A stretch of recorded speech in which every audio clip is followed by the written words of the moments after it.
I think the response of the church ultimately is to hold on to those beliefs, practices that have sustained us in the past, but obviously to understand the world we're in and see, so why is something as ancient and as apparently non-cool as communion or the Eucharist or whatever, why is that actually exactly what people in a grey-starred world need? Because it is. Why are the truths expressed in these hymns or these catechisms or creeds exactly what contemporary people are crying out for when they realize what their problem is? Because they are. But that translation process is a lot of what we think of as contextualization, and is hugely important. Welcome to Theology for the People. In this first episode of Season 4, I speak with pastor and author Andrew Wilson about why understanding Western culture is important for Christian theology and mission. Andrew holds a PhD from King's College London, and he serves as the teaching pastor of King's Church London. In his new book, Remaking the World, How 1776 Created the Post-Christian West, Andrew looks at 7 transformational events which took place in 1776, and he shows how these events paved the way for today's post-Christian Western culture. By understanding how these events influence the way people think today, Christians can more effectively share God's truth in a post-Christian age. In our discussion, we talk about history and philosophy. We also talk about the show Lost. Andrew then explains why he thinks the modern West is characterized by what he calls Protestant paganism, and we talk about the opportunities there are for bringing the gospel to bear on the world in the West today. I hope you'll enjoy this episode. I'll be back at the end with some final words. Well, Andrew Wilson, thank you so much for being a guest on Theology for the People today. Oh, it's great to be with you.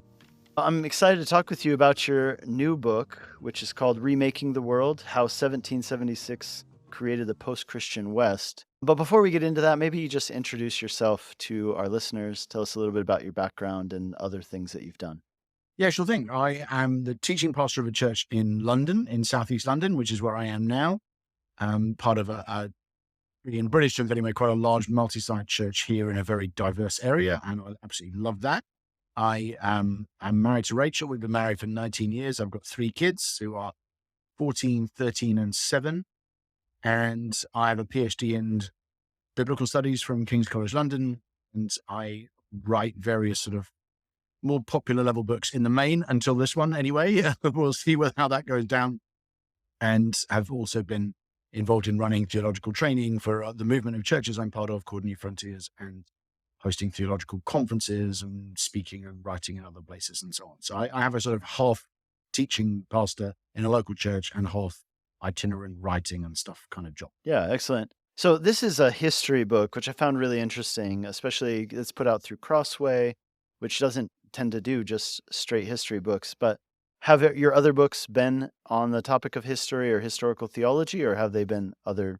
No, I studied history as an undergrad for the first 2 years of my degree in Cambridge, but no, I'm not trained as a historian, but I think in pastoral ministry, a lot of what I'm trying to do is to connect the dots for people between the world they're in now, a lot of the past in all sorts of ways actually, and Christian theology, and understanding what that then has to say to the post-Christian world we're in, which obviously in Britain, in a city like London, we're very, very secular, very post-Christian nation. So a lot of it came out of that impulse, but it's not something I've done and majored on before, not since I was at university anyway.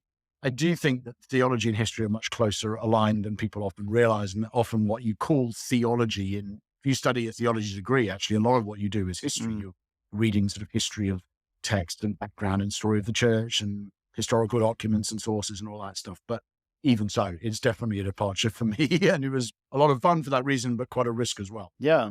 No, so I enjoyed reading it, but tell me a little bit about what caused you to want to write this book.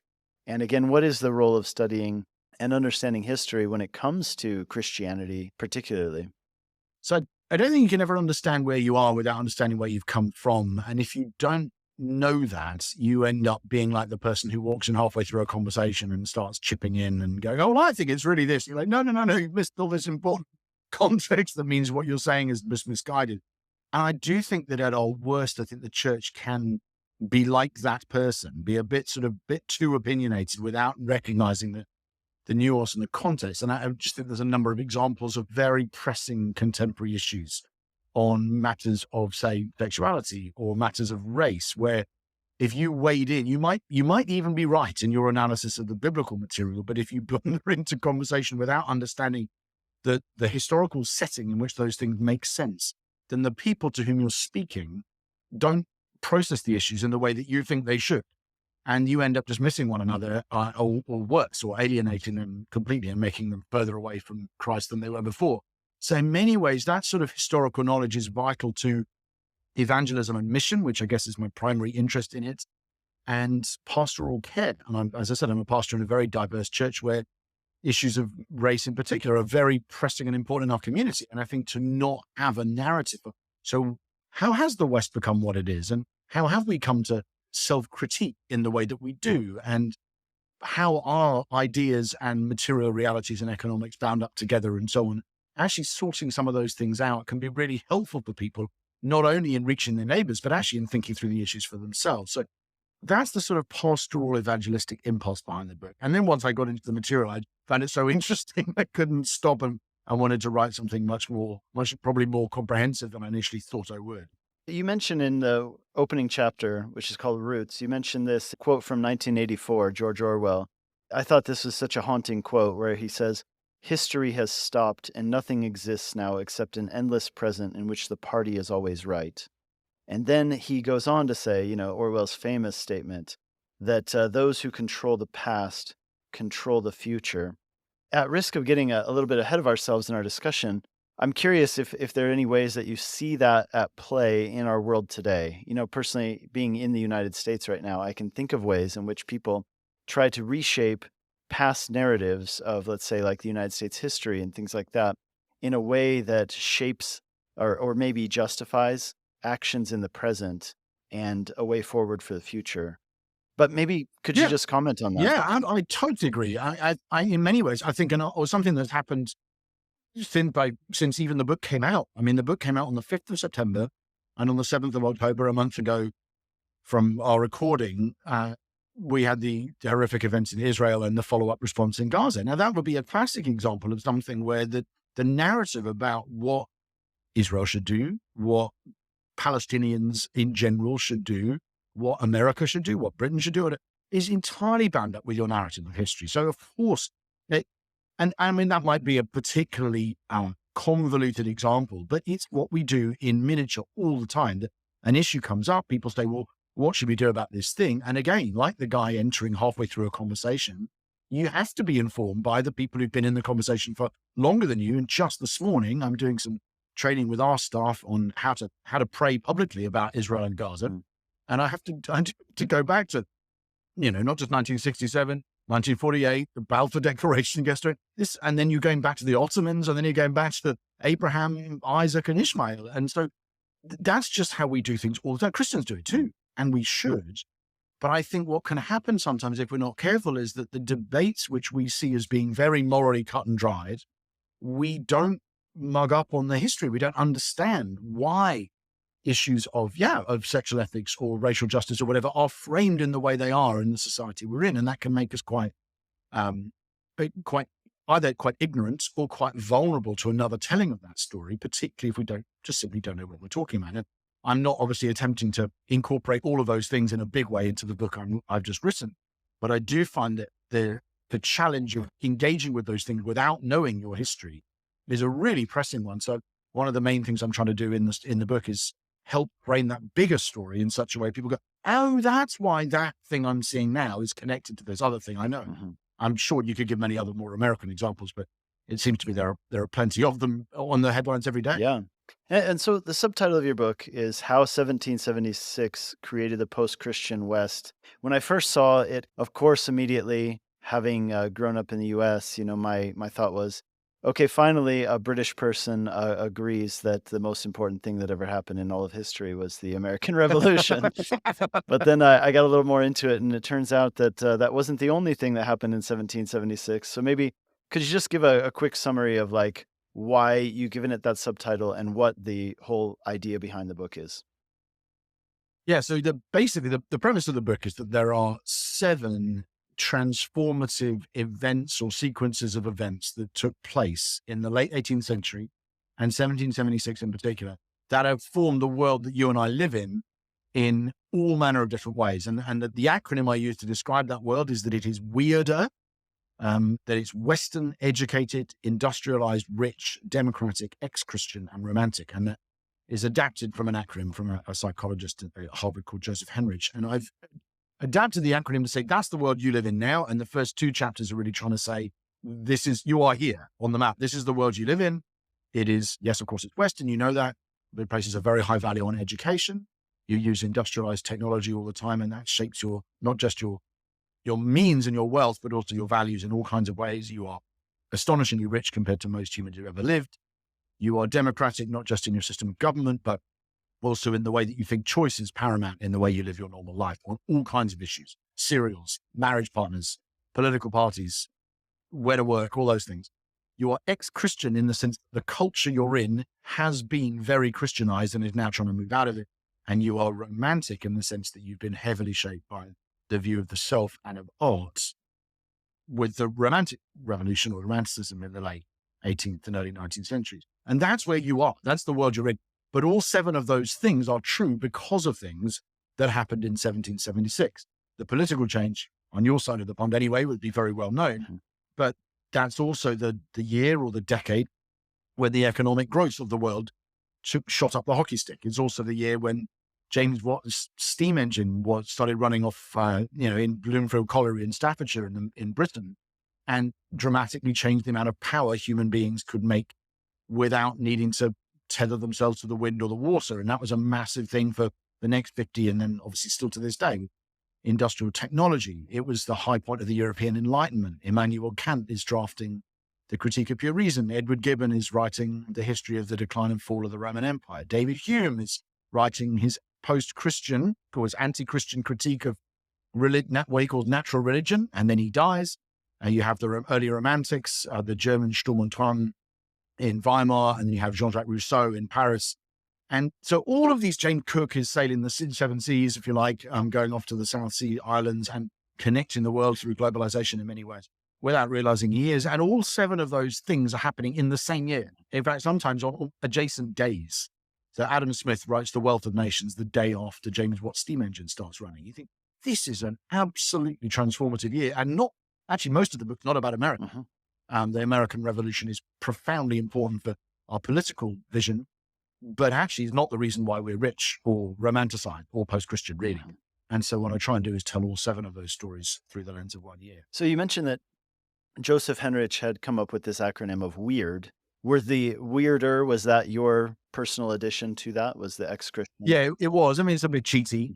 But I actually, when I read his book, particularly his more recent book, The Weirdest People in the World, he puts a lot of the fact that we are weird down to the fact that we are Christianized or post-Christian in my terms. And so I thought, actually, that's not a distortion of his vision at all. He doesn't admittedly talk about Romanticism, but Romanticism itself is in many ways an outgrowth of a lot of Christian values as well, as we might get on to talk about later. So that sevenfold word, I found effectively that his WEIRD acronym is more about institutional and political and economic realities. And I wanted to broaden that to include ideological convictions and artistic ones even, which are very dearly held by Western people, but which wouldn't be included in the WEIRD. So I lengthened it by 2 to give us those 2 stories as well. I like the addition of the romantic part. It reminded me, I read earlier this year, I read Carl Trueman's stuff on the triumph of the, how does he call it? The triumph of the rise and triumph of the modern self. That's it. Yeah. And he talks a ton about Romanticism. And I didn't realize until I read that just how influential Romanticism has been. I want to ask you about that more too. On a bigger picture, I want to say that one of the things I really appreciate about your book is that I do love reading history, but most of the time history books don't end with well, because of that, therefore this. And you do end your book with saying, here are the opportunities for the Christian church in this day and age from a missiological perspective and a discipleship perspective. I thought that was really helpful. And we'll dial in on some of that in a minute. But let me ask you this next question. You mentioned in your acronym the term ex-Christian. And please explain that. Why do you choose that instead of post-Christian? And is there a difference? I'm afraid there's not a good explanation for that at all. It's because it starts with an E. Yeah. Post-Christian is actually a term I would use more often, and it's the term in the subtitle. But I wanted the acronym to work, and I actually find that there is, as Henrik showed by using the word weird, there is some power in saying you are weird or you are weirder. It's an arresting acronym because it makes the individual who's Western go, there's maybe 1 billion of us alive today who think like this, but about 7 billion of us who think like that and do not share all of these, and in some cases, almost any of these convictions about certain things. So that's all that was, I'm afraid. Obviously what I mean by that is not that everyone in the past used to be Christian and now no one is. That's clearly not true. You and I are here, and if you study the Middle Ages, you'll realize, no, there's plenty of people there who were not really following Jesus either. But that to say that the institutions, the assumptions, the moral vision of Christianity was so baked into what we now think of as Western society for so many generations that it can almost be taken for granted. And now people are moving beyond, Mark Thayer's term, we want the kingdom without a king. Or the language I've sometimes used is we are post-Christian in the same sense that we're post-industrial, which is people say, here's a post-industrial area of New York City, whatever. And what they mean is not no one there uses electricity. What they mean is industrialization is so secure that we've been able to move beyond it and create urban gardens with wood-burning stoves and everyone's vegan. Mm-hmm. And in other words, we're hyper-industrialized. We're so industrialized that we can bake in the results of industrialization and not need them. And I'm saying in that sense, the world is post-Christian in an analogous way, which is to say that the assumptions of Christianity about concern for the weak or compassion or love being the chiefest virtue, the Beatles, all you need is love, those kind of things, people say them as a way of attacking Christianity and don't realize that those assumptions are themselves profoundly Christian in their shape. And it's in that sense we're post-Christian. We said, well, we've got all of these things. Everyone knows human rights are a thing. So why do we need Jesus? And so we'll move beyond it. And of course, the reason human rights are a thing is because of Christian convictions about human dignity. And who knows how long they will remain if you abandon Christianity and all of its works. And that is a question I dip into briefly in the book. But that's what I mean by post-Christian, not that it's a sort of a wholesale abandonment of faith, but that the results of Christian faith are so secure in society that people feel free to move beyond. Now, in your chapter on the Enlightenment, I thought this was really interesting. You say that there were two main factors which shaped this period, and you say they were Protestantism and paganism. And you go so far as to claim that the Enlightenment thinkers were actually primarily pagan. So could you speak to that? And do you think that affects us? You know what? I've done a bunch of these conversations and no one has picked up on it. So I'm really glad you have. So this is an idea that comes from the great intellectual historian Peter Gay, who wrote his 2-volume work on the Enlightenment and talked about and entitled them The Rise of Modern Paganism. And he did that not because he was saying that, David Hume and Immanuel Kant and so on, and Voltaire and Diderot are all dancing around the maypole, worshipping phallic symbols or whatever it is, but it meant that they located they were heavily influenced by the Greek and Roman philosophers and poets and playwrights, and they located the ultimacy or transcendence or whatever within this world rather than beyond. And I really like that. It's just so simple. Peter Jones talks about oneism and twoism. He says oneism is everything is part of the world that we see and the material world. And twoism is there are two types of things. There's the things in this world and there's the creator beyond it. And Christians in that sense, and Jews are twoists. And so to be fair, are Muslims. But modern pagans and the Enlightenment thinkers are oneists in that sense. So that's Peter Gay means something a little bit like that. He said the Enlightenment was really a discovery of the ancient pagan writings and their metaphysics, as well as their love of literature and inquiry and drama and so on. And what they did, they were self-consciously, the Enlighteners were trying to go back behind the Christian revolution to the pagans that the ancient world was full of before Christianity came along. And some of them very explicitly, Edward Gibbon is, you read the decline, many won't have, but the decline and fall of the Roman Empire is very clearly a celebration of ancient paganism. And really the baddies are Christians for coming along and destroying it all with their intolerant commitment to worship one God, not lots of gods. And now we destroyed this beautiful, merry, pagan world we had before. And so this is not an idea that's new to me. The idea that Enlightenment thought, and actually much European and Western thought and American thought, even today, would be very pagan in that sense. But what I've done in the book that I think is not quite unique to me, but the distinctive contribution, I hope, is to mix paganism with Protestantism and say those two influences are really what's made the modern West what it is from an intellectual, spiritual perspective. And I think that comes through in high works of history and philosophy like Hume and Gibbon, but it also comes through in very ordinary, everyday ways like the Declaration of Independence, or the way that people in your town put up posters on their Starbucks notice board. I think they reflect a fusion of Protestant moral conviction and fervor with a very pagan vision of spirituality and metaphysics. And that kind of fusion is what makes us who we are. Mm. Does some of that Protestantism, I mean, I noticed on page 156, I thought this was really interesting. You mentioned, along with the coffee shop notice board, you say that there's this kind of spiritual options are hugely diverse, right? There are all these different options of spiritual practices and experiences with a very narrow range of dogmatic commitments. So which part of that do you think is Protestantism? Does that come into the matter of like choice based on convictions? Is that where that? Well, yeah. So even the fact that, so I use the example as many have, of course, that the famous yard sign, which says, in this house, we believe Black Lives Matter, kindness is everything, love is love, women's rights are human rights, and so on. All of those statements, of course, taken as they stand, are true and very Christian. I know they have policy implications that I wouldn't always share, but they're true as they stand. But even the fact that, so the content is Christian and Protestant, but not only that, but the form is profoundly Protestant. In this house, we believe, as in, I'm affirming a creed. This is my doctrine. I am, in a sense, being justified by faith or what I claim to believe or assert. You've got no access to me in the social media world. You've got no access to whether or not I do anything about any of those things. In fact, my Christian neighbor might give financially far more to issues of racial justice or fighting modern slavery than the person with the yard sign in their garden. But you can't appraise them. All you can see is what I say I believe. And that is, of course, a very Protestant idea. So we are Protestant in that sense. The dogmatic convictions, even tearing down of statues, is a very Protestant habit.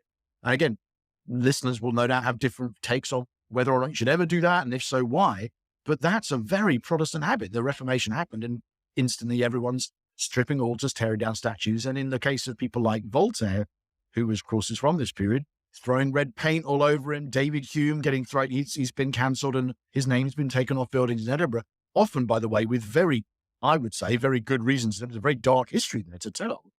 But the point is, of course, that's a very Protestant way of responding to a person with a complex past. And so by calling people effectively problematic, we will take away their images from the public square. Well, that's what Protestants do. So iconoclasm is a very Protestant thing. So we are, in that sense, very dogmatic and quite, like the early Protestants, actually, quite intolerant of some of that imagery and quite strong. I'm very Protestant, by the way, just to be clear. I'm a pastor in a Reformed charismatic church, so I'm totally Protestant. But I also know that is what we do, and that's what I think you should do with images of God in worship services.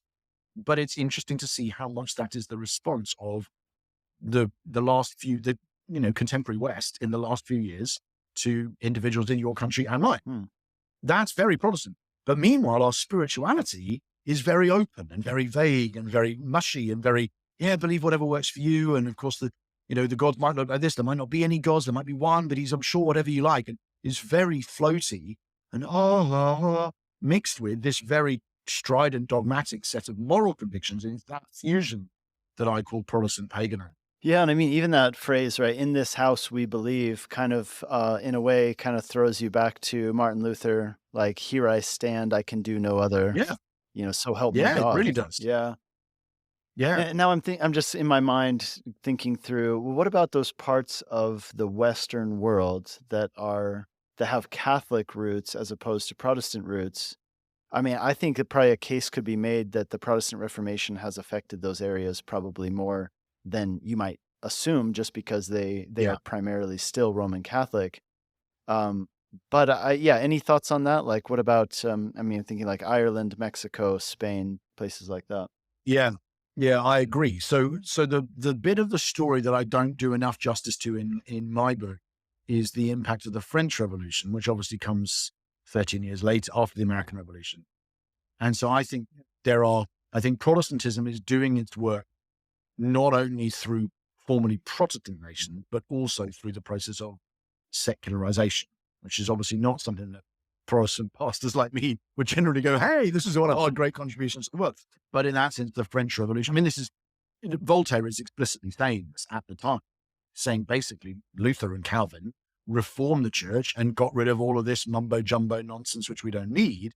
I'm just saying you need to go a bit step further and get rid of the trappings of Christianity generally and leave us just with a God of love. That's what we should do.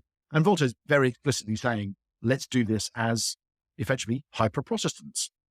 And so, and that's of course what then happens in France. And they really do. They go absolutely bananas to the point they strip France not only of the trappings of Christianity, but of God altogether, run around chopping everybody's heads off for a few years and then go, hang on a second, that's a bit excessive. And then they pare it back. But what you have now in France is, of course, and ever since really, is quite a sort of generic formal Christianity in the public square running alongside a population that's still very confessionally Catholic. And something a bit similar to that in my understanding of it, and it's not something on which I'm an expert, becomes true to a greater or lesser degree in other large Catholic majority countries in Europe in the course of the 19th century, Spain, Portugal, Italy, Ireland, Poland, and various. So I think there is still a parallel there. And I agree, some of that is the influence of Protestantism directly, but some of it is the Protestant impulse within the Catholic Church, which ends up shaping the public square and the way government and public thought and philosophy runs in those nations, particularly France, which is the most influential of those nations over the course of the next 150 years. In fact, I would say in many ways probably still is, but certainly was until the 1960s or 70s. Well, that's a great point about the Protestant impulse. I mean, just remembering that the Protestantism as a movement, I mean, birthed out of the milieu of the Catholic Church. I mean, so that's interesting. Well, so could you describe now how Romanticism shapes the Western world today, and what do you think it means for Christianity, for discipleship, for evangelism? So Romanticism is incredibly hard to define. So I don't really even try in the book or trying to just give 8 words that summarize what I think it means. But I think in outline, if you went back to the philosophers, artists, musicians, poets of the late 18th century and compared them with people writing 50 or 100 years before them, you would see a dramatic change in the way that the way the Romantics relative to their predecessors spoke about who I am, what really matters about me, where the true me is to be found. And you would find in the work of, I particularly focus on Rousseau because he's writing his Reveries of a Solitary Walker in 1776. And he just says, I am going to do this. I'm going to look into my own soul. I'm going to find out what's there and I'm going to spin it out into the world. And I'm going to contemplate he uses words like sincerity or veracity de cœur, or truthfulness of heart, sincerity de cœur, and veracity. These ideas of authenticity and truthfulness and the inner my truth, you might say. I mean, I'm not quite putting Rousseau and Oprah alongside each other, but that's actually what is being reflected when people talk about telling my truth or being authentic to your true self. And to be honest, all of us, almost no matter how Christian we are, will still know what people mean by that and might well use that language ourselves. And that goes back really to a handful of figures in the late 18th century who begin to talk that way about themselves, which you mentioned Carl Trueman. He's done this sort of story in some detail, but also the way that people present the relationship between the self and the world and God in art, music, literature. And so those stories, most people in my church or my city are not reading Rousseau, but they are reading or watching films or works of art or pieces of music that have been heavily shaped by that vision of what is true humanity and where real life is to be found and how I'm relate to the world and to God and spirit and where the true me is and what I should do about that.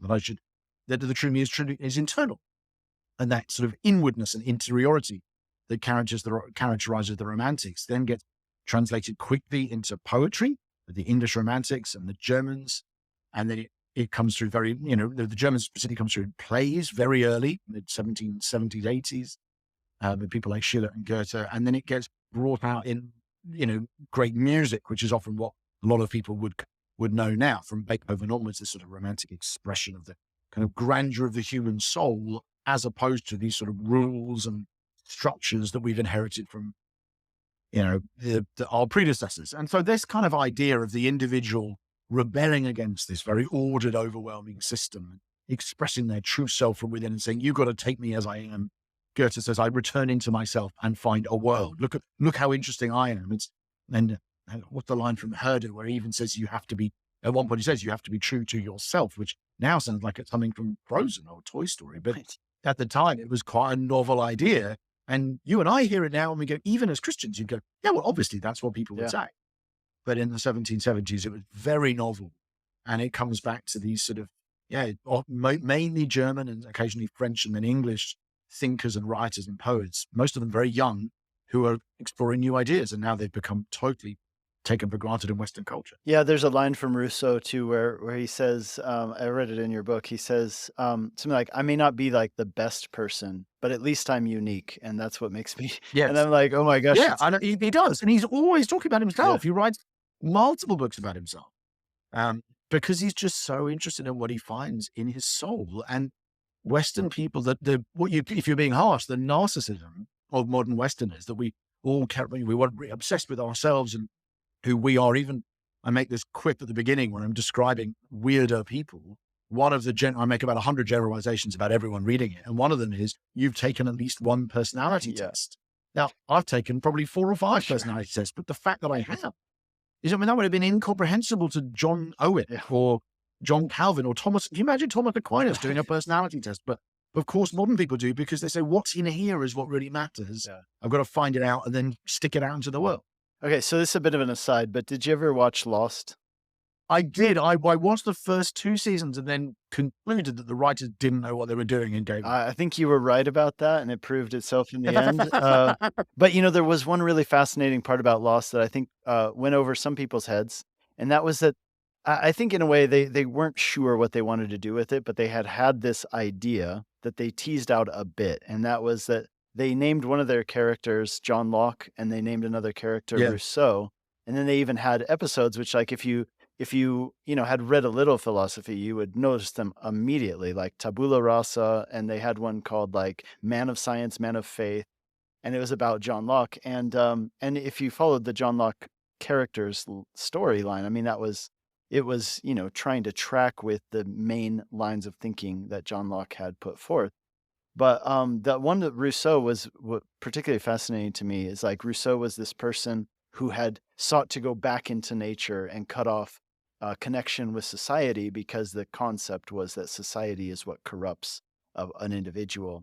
And so that concept was kind of like brought into and lived out in this TV show, for better or for worse. I feel awful for not noticing that. So it was John Locke I picked up straight away, but I didn't notice there was a character called Rousseau in Lost. Yeah. I almost feel like rewatching it now, but I feel like it will annoy me enough not to. I think it came about in like maybe season 4. I don't remember exactly, but it's this woman who has cut herself off from society and gone into nature in order to, a proper Rousseau reconstruction. Exactly. Wow. Yeah, it's pretty interesting. I don't think they ever did anything with it beyond being like, hey, this is cool. But yeah. Okay, so for you as a pastor, as a discipler, as an evangelist, church planter, how does Romanticism shape the way that you do ministry? So first, I'm not a church planter. I'm a pastor in a quite a large established church, but I definitely want to help people who do plant churches with this stuff. I mean, Romanticism is, in a way, it's the waters I swim in, and it's partly part of the purpose of that section of the book is to help people become aware of the fact that that is the way people think, and that serving them and understanding them is going to involve some reckoning with it. I think the best way I could summarize the response I want to make as a pastor or evangelist or whatever in setting is actually, believe it or not, from somebody who's not a Christian at all, but I quote at the end of that chapter from a novel by Donna Tartt called The Goldfinch, which is about 10 years old now. Won loads of awards, sold loads of copies, and it's a beautiful romantic novel in many ways. A classic story about a young man who, gets caught up in a stolen painting and then in the underground criminal gangs, and ends up going on a journey of discovery. And so it's a classic sort of modern novel. But towards the very end of the book, he is ruminating on his life and is doing quite a Rousseau-ish kind of musing on the world and history and life and everything he's learned.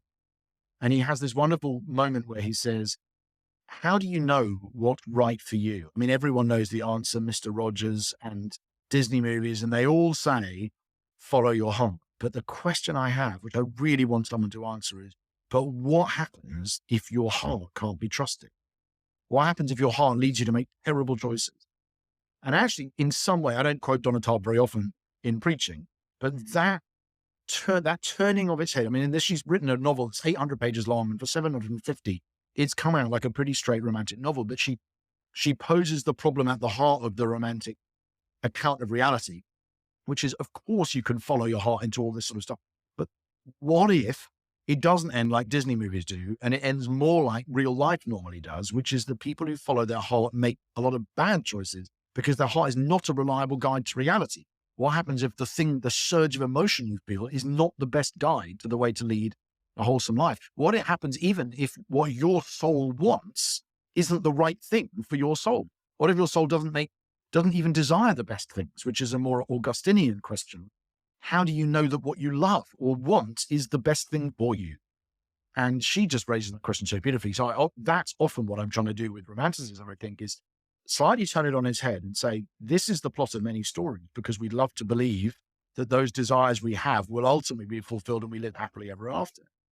But as soon as we're no longer children, we know that those desires are at best more morally ambiguous and sometimes downright destructive. So what are we going to do when that happens? And what other source of guide of wisdom and insight might we need beyond simply our own impulses? Mm-hmm. Which is a question I'd love to put to Jean-Jacques Rousseau, and a question that we have to continue to put in as well. So, and obviously, as your preachers, I am drawing in biblical revelation to try and address or raise that question. But I think it's vital to help people in a very romanticized culture ask that massive question, which is, how do I know that this is actually going to be good for me in the end? Yeah, that's great. Thank you. Now, just wrapping up, just getting to the conclusion of your book, you talk about opportunities for the church in this weirder world that we live in. So you say that our culture in the West, you point out, it's not nearly as post-Christian as people would tend to think. I think you've kind of explained what you meant by that, but then you say that one of the opportunities we have in this weirder world to be the church and to carry out the mission of God is proclaiming the message of grace and leading people into true freedom. And I love this quote. It was page 279. You said, anyone who thinks justification by works is an exclusively religious phenomenon just needs to spend a few minutes on Twitter. So I was hoping maybe you could expound on that for a moment. Yeah, effectively, the case I make, justification by faith and not by works of the law is always a core Christian idea.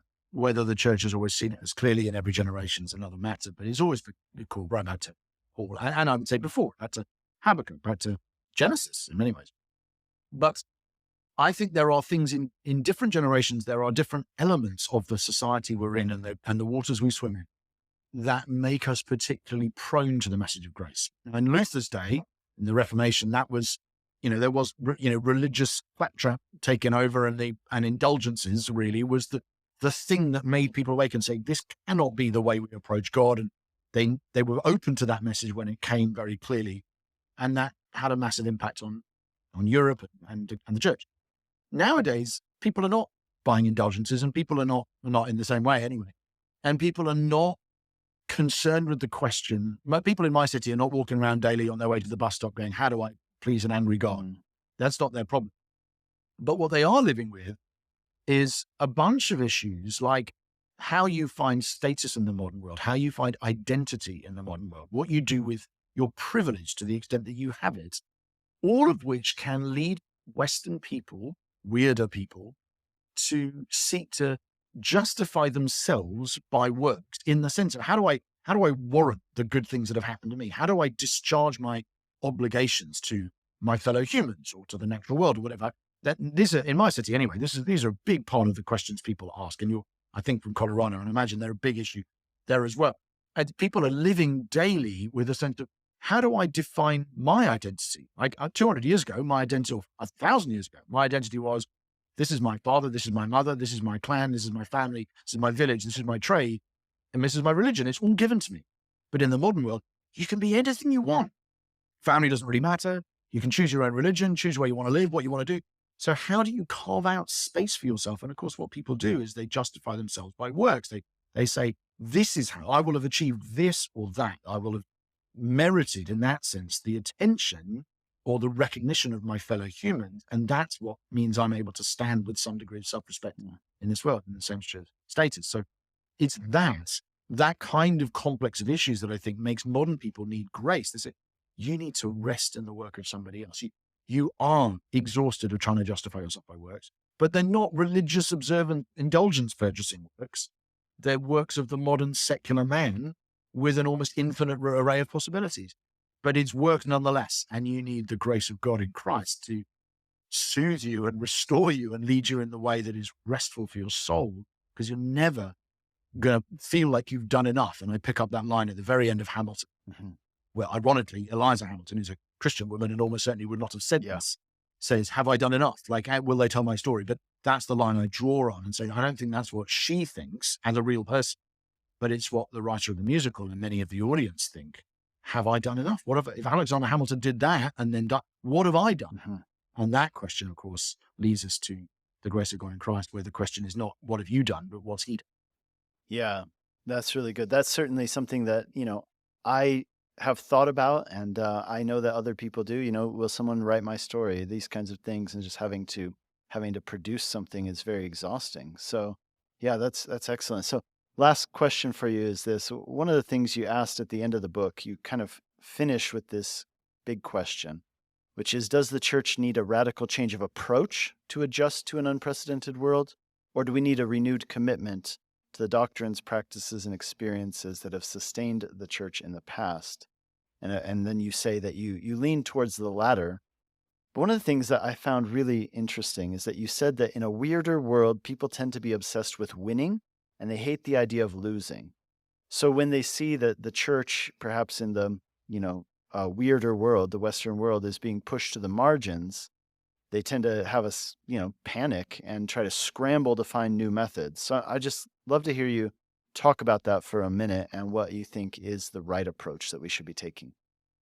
Yeah, but that's a huge question. And in many ways, I'm nodding my head in various directions at the end of that book, rather than trying to do a whole, because I think there's lots of books to be written and are being written about that is a question. But you're right. I think the desire for a more familiar word than winning would be success. A desire for immediate success in the church often means that people will make pragmatically, apparently good moves that in the long run are destructive for discipleship. And that is something that,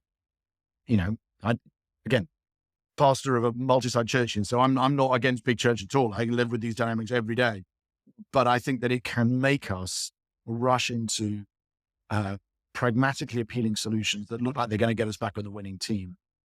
And that can be true of all sorts of things, from the way we preach, through our worship, or our corporate gatherings, to what we do and do not decide to value, to the amount of time we give people to grow, and the way we do evangelism, and the way we even just what we count, what we measure, what we think success looks like. Does it mean the number of Christians who we can attract to our building from what distance? You think that's not a very good measure of spiritual maturity. So I think that is a danger that I think I'm aware of doing what I do. And I think, yes, I am more on the side of what the church has always done is probably mostly what we need. Of course, you have to contextualize it and translate it into a modern setting. But I don't think we need a complete reinvention of approach. I think the thing about winning is I think is probably more challenging in your nation than mine, because in my nation, it's obvious, and has been for quite a few decades now, that the church does not have anything like the level of influence and voice that she once did. And if anything, our challenge is being noticed, is being heard. Whereas in your nation, widespread Christian influence is still recent enough that people can feel very angry about having lost it. And that gets expressed in all kinds of ways in the public square. So I think that the degree of that challenge will vary according to the nation. And of course, in my nation, it's probably more of a risk than it would be in a nation like France, where it's probably even further ago in the past and that sort of thing. So I think there's a lot more we could say about it. But I think the response of the church, ultimately, I do think, is to hold on to those beliefs, practices that have sustained us in the past, but obviously to understand the world we're in and see, so why is that? Why is something as ancient and as apparently non-cool as communion or the Eucharist or whatever, why is that actually exactly what people in a grey-starred world need? Because it is. Why are the truths expressed in these hymns or these catechisms or creeds exactly what contemporary people are crying out for when they realize what their problem is? Because they are. But that translation process is a lot of what we think of as contextualization, and is hugely important. But I think that's less about changing those things as it is about presenting them to a modern world in a way that they can understand them. Well, thank you so much, Andrew. Where can people find out? Where can they connect with you online, find your other writings or sermons, things like that? Oh, it's very kind of you to ask. So the platform I'm most active on is Twitter, or the artist formerly known as Twitter, AJW Theology. I also have a blog, thinktheology.co.uk, which I post on. I posted on a lot more 5 years ago, but I still do relatively regularly. I'm the teaching pastor at King's Church London, so that's where I'm preaching. Almost all of the preaching is these days. I run a column, Christianity Today, right for the Coalition place. So, thank you for asking. Yeah, excellent. Thanks so much for your time today, Andrew. Oh, it's great to talk.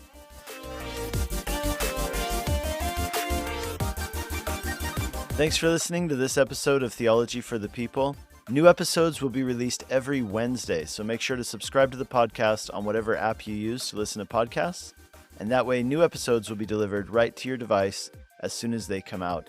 In our next episode, I'll be speaking with Dr. Peter J. Williams from Tyndale House, and we'll be talking about the surprising genius of Jesus and how there's way more to the parable of the prodigal son than most readers ever realize. Theology for the People is a listener-supported program. If you have enjoyed or been encouraged by this content, please consider sharing it with others and leaving a written review on either the Apple Podcast or Spotify apps. If you'd like to support this podcast financially, there's a link in the show notes where you can make a donation to support the show. Until next time, thanks for listening, and God bless you.